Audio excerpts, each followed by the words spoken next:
இது ஆரி embroidery class 14. இப்போ button whole stitch எப்படி போடுறதுன்னு காமிக்கிறேன்.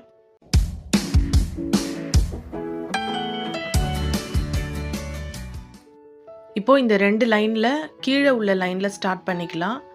ஸோ ஸ்டார்ட் பண்ணிவிட்டு இங்கே பக்கத்தில் கொஞ்சம் லென்த்தியாக ஒரு ஸ்டிச் வைக்கணும். வச்சுட்டு மேலே கொண்டு போகணும். மேலே உள்ள லைனில் கொண்டு போயிட்டு அங்கே ஒரு ஸ்டிச் வச்சுட்டு அப்படியே புல் பண்ணி கீழே எடுத்துகிட்டு வரணும். திருப்பி அந்த இடத்துல ஒரு ஸ்டிச் வைக்கணும். ஆல்ரெடி ஒரு ஸ்டிச் போட்டோம் இல்லையா, அங்கே. ஸோ இப்போது இன்னும் கொஞ்சம் தூரம் தள்ளி ஒரு ஸ்டிச் வச்சுட்டு இப்போது அந்த மேலே இருக்கிற லைனுக்கு கொண்டு போய் அங்கே ஒரு ஸ்டிச் வச்சுட்டு திருப்பி புல் பண்ணி கொண்டு வந்து முன்னாடி போட்ட ஸ்டிச்லேயே ஃபினிஷ் பண்ணி இப்போது அடுத்த ஸ்டிச்சாக இன்னும் கொஞ்சம் தூரம் தள்ளி வச்சுட்டு இப்படி மேலே ஒரு ஸ்டிச் வச்சுட்டு புல் பண்ணிட்டு வரணும்.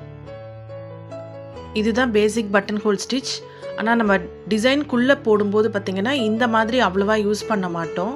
ஸோ இதை வந்து நம்ம ஃப்ளாருக்கு ஃபில்லிங்காகவும் லீஃப்க்கு ஃபில்லிங்காகவும் இந்த பீகாக் ஃபெதர்ஸ் எல்லாம் போடும்போது அதை ஃபில் பண்ணுறதுக்கு இந்த மாதிரி விஷயங்களுக்கெல்லாம் நம்ம இந்த ஸ்டிச்சை யூஸ் பண்ண போகிறோம். இது வந்து நீங்கள் ஒரு லீஃப் ஃபில்லிங்காவோ இல்லை ஃபெதர் ஃபில்லிங்காவோ டைரெக்டாக கற்றுக்கிறத விட இந்த ஸ்டிச்சோட பேசிக்ஸை கற்றுக்கிட்டு ஸோ அதிலேருந்து நீங்கள் டிரைவ் பண்ணி ஒரு டிசைன்ஸாக போடும்போது உங்களுக்கு நீங்கள் இது வரைக்கும் பார்க்காம எதையாவது நீங்களே ஓனாக க்ரியேட் பண்ணணும் அப்படின்னாலும் நீங்கள் க்ரியேட் பண்ணலாம். அண்ட் எதையாவது பார்க்குறோம் அப்படின்னா அதுக்கு கரெக்டான டுட்டோரியல் இல்லைனாலும் நம்மளே அதை ட்ரை பண்ணி பண்ணலாம். ஸோ பேசிக் கற்றுக்கிட்டிங்கன்னா அதிலேருந்து நீங்கள் வந்து அதை உங்கள் ஐடியாஸ் யூஸ் பண்ணி இம்ப்ரூவைஸ் பண்ணி புது டிசைன்ஸ் க்ரியேட் பண்ணலாம். இப்போது இதே பட்டன் ஹோல் ஸ்டிச்சை வந்து லாங் அண்ட் ஷார்ட் ஸ்டிச்சாக போட போகிறோம். ஸோ இந்த ஸ்டிச்சையும் நம்ம வந்து ஃபில்லிங்க்கெல்லாம் யூஸ் பண்ணலாம். இப்போது இங்கே கீழே உள்ள லைனில் ஸ்டார்ட் பண்ணிக்கிறேன். ஸோ கொஞ்சம் தூரம் தள்ளி ஒரு ஸ்டிச் வச்சுட்டு இப்போது அந்த 3rd லைன் இருக்கு இல்லையா, அந்த லைன்லேருந்து புல் பண்ணி கீழே ஃபஸ்ட் லைனுக்கு கொண்டு வரேன். திரும்பவும் இப்படி பக்கத்தில் ஸ்டிச் வச்சுட்டு இப்போது 2nd லைனில் ஒரு ஸ்டிச் வச்சு அங்கேருந்து புல் பண்ணி ஃபஸ்ட் லைனுக்கு கொண்டு வரேன். இப்போது திரும்பவும் வந்து ஃபஸ்ட் லைனில் ஒரு ஸ்டிச் வச்சுட்டு 3rd லைனில் ஒரு ஸ்டிச் வச்சுட்டு அங்கேருந்து புல் பண்ணி ஃபஸ்ட் லைனுக்கு கொண்டு வரேன். இப்போ அடுத்ததாக அதே மாதிரியே வந்து 2nd லைனுக்கு ஒரு ஸ்டிச்சு இங்கே பக்கத்தில் ஸ்டிச் வச்சுட்டு அதை வந்து 2nd லைன்லேருந்து ஸ்டிச் வச்சுட்டு இப்படி புல் பண்ணி ஃபஸ்ட் லைனுக்கு எடுத்துகிட்டு வரணும். ஸோ இப்போ ஒன்று மாற்றி ஒன்று பார்த்திங்கன்னா நீளமாகவும் ஒன்று ஷார்ட்டாகவும் வருது. ஸோ இதுதான் வந்து long and short button whole. So இந்த ஸ்டிச்சு தான் வந்து பீகாக் ஃபெதர் ஃபில்லிங்க்கெல்லாம் யூஸ் பண்ணுவாங்க. இது ரொம்ப இம்பார்ட்டன்ட் ஸ்டிச். எப்பயுமே வந்து நம்ம ஒரு டிசைனை டைரெக்டாக கற்றுக்கிறத விட அந்த டிசைனில் யூஸ் பண்ணக்கூடிய பேசிக் ஸ்டிச்சை கற்றுக்கிட்டு அந்த ஸ்டிச்சை நீங்கள் எப்படிலாம் இம்ப்ளிமெண்ட் பண்ணலாம் அப்படின்ற ஆஸ்பெக்டில் கற்றுக்கிட்டிங்கன்னா உங்களால் ஃப்யூச்சரில் என்ன டிசைன் வேணாலும் போட முடியும்.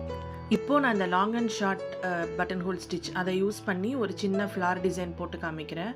ஸோ இந்த மாதிரி ஒரு ஃப்ளார் வரைஞ்சிக்கிறேன். இப்போ இதுக்கு முதல்ல நான் அவுட்லைன் பண்ணிக்கிறேன். ஸோ உள்ளே இருக்கிற இந்த ரவுண்டில் செயின் ஸ்டிச் வச்சு அவுட்லைன் பண்ணிக்கிறேன்.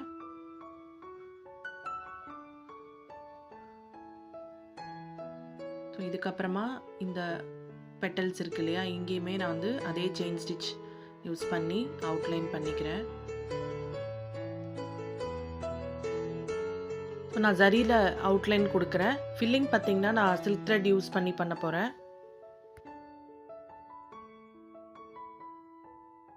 ஸோ இப்போது இங்கே உள்ளே வந்து நான் இப்போது இந்த long and short button whole அதை ஸ்டிச் பண்ண போகிறேன். நம்ம ஸ்ட்ரெயிட் லைனில் பண்ண அதே விஷயந்தான், ஒரு ஸ்டிச்சு லாங்காகவும் ஒரு ஸ்டிச்சு ஷார்ட்டாகவும் வச்சு அதை புல் பண்ணி கொண்டு வரணும். இப்போ ஒரு பெட்டல்குள்ளேயும் எவ்வளோ ஸ்பேஸ் இருக்கோ அத்தனை நம்பர் ஆஃப் ஸ்டிச்சஸ் நம்ம போடலாம். ஸோ கிட்ட இருந்தால் பார்க்குறதுக்கு நல்லாயிருக்கும். ஸோ ஒன்று லாங்காகவும் ஒன்று ஷார்ட்டாகவும் மாற்றி போடுறேன்.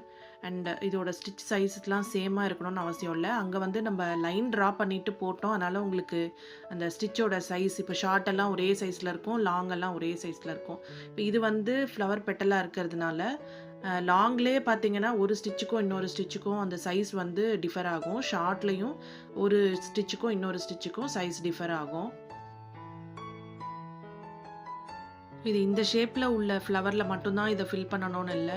இது என்ன ஷேப் ஃப்ளவராக இருந்தாலும் இந்த ஸ்டிச் யூஸ் பண்ணி நீங்கள் ஃபில் பண்ணலாம். அதே மாதிரி இது வந்து லாங் அண்ட் ஷார்ட்டாக தான் ஃபில் பண்ணணும்னுட்டு இல்லை. இந்த பெட்டல்ஸ் வந்து இந்த மாதிரி ஷேப்பில் இருக்குது, இதுக்கு வந்து நமக்கு இந்த லாங் அண்ட் ஷார்ட் யூஸ் பண்ண முடியும் அப்படின்றதுக்காக நம்ம long and short button whole use பண்ணுறோம். அப்படி இல்லைன்னா உங்களுக்கு அந்த ரெகுலர் பட்டன் ஹோல் எல்லா ஸ்டிச்சும் ஒரே சைஸில் இருக்கும் இல்லையா, அந்த மாதிரி பட்டன் ஹோல் ஸ்டிச் யூஸ் பண்ணியும் ஃபில் பண்ணலாம். பட் ஃப்ளாரோட ஷேப் வந்து நம்மளுக்கு இதில் இந்த லாங் அண்ட் ஷார்ட் போடுற மாதிரி இருக்குது.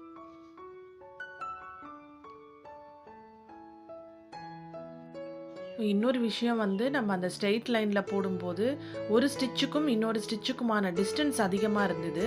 பட் இதில் வந்து எவ்வளோ க்ளோஸராக முடியுமோ அவ்வளோ க்ளோஸராக பக்கத்தில் இருக்கிற ஸ்டிச்சை எடுக்கிறோம். ஏன்னா இதில் வந்து உங்களுக்கு ரவுண்ட் ஷேப்பில் வருது. ஸோ அந்த ஒரு ரவுண்டுக்குள்ளே நீங்கள் வந்து இவ்வளோ ஸ்டிச்சஸை நீங்கள் பண்ணணும் அப்படின்னா கிட்ட கிட்ட பண்ணால் தான் பண்ண முடியும். ஸோ அந்த எப்பயுமே வந்து உள்ளே இருக்கிற ரவுண்டு வந்து சின்னதாகவும் நம்மளோட ஃப்ளவரில் வந்து இந்த அவுட்டர் சர்க்கம்ஃபரன்ஸ் வந்து அதிகமாகவும் இருக்கும். ஸோ அதனால் இந்த பெட்டலோட அவுட்டர் சர்க்கம்ஃபரன்ஸில் வந்து கொஞ்சம் கேப் விட்டு விட்டு எடுத்தாலும் பரவாயில்ல. இன்னர் சர்க்கம்ஃபரன்ஸில் வந்து நம்ம எவ்வளோ கிட்ட எடுக்க முடியுமோ அவ்வளோ கிட்ட எடுக்கணும். ஸோ அப்போ தான் வந்து அந்த ஃப்ளார் ஃபில் ஆகிற மாதிரி இருக்கும். இப்போ பாருங்கள், இது ஆல்மோஸ்ட் ஃபில் ஆகிடுச்சு. இப்போ எல்லா ஸ்டிச்சும் முடித்ததுக்கப்புறமா லாஸ்ட்டாக இங்கே நாட் போட்டுக்கிறேன். இப்போது இந்த சென்டரில் வந்து செயின் ஸ்டிச் வச்சு ஃபில் பண்ணிக்கிறேன். இல்லை நம்ம ஸ்டோன் எதாவது வச்சுக்கணும், பீட்ஸ் எதாவது வச்சுக்கணுன்னாலும் வச்சுக்கலாம். அதெல்லாம் எப்படி பண்ணணுன்னுட்டு அடுத்த வர கிளாஸஸில் பார்க்கலாம். ஸோ இப்போ நம்மளுக்கு தெரிஞ்ச செயின் ஸ்டிச் போட்டு இதை ஃபில் பண்ணிக்கலாம். ஸோ இந்த ஸ்டிச்சோட யூசஸ் வந்து இங்கேயே முடிய போகிறதில்ல. இன்னும் நிறைய டிசைன்ஸில் நம்ம இதை யூஸ் பண்ணலாம். அடுத்து வர வீடியோஸில் போட்டு காமிக்கிறேன். ஸோ பேசிக்ஸை நல்லா ப்ராக்டிஸ் பண்ணிக்கோங்க. தேங்க்ஸ் ஃபார் வாட்சிங்.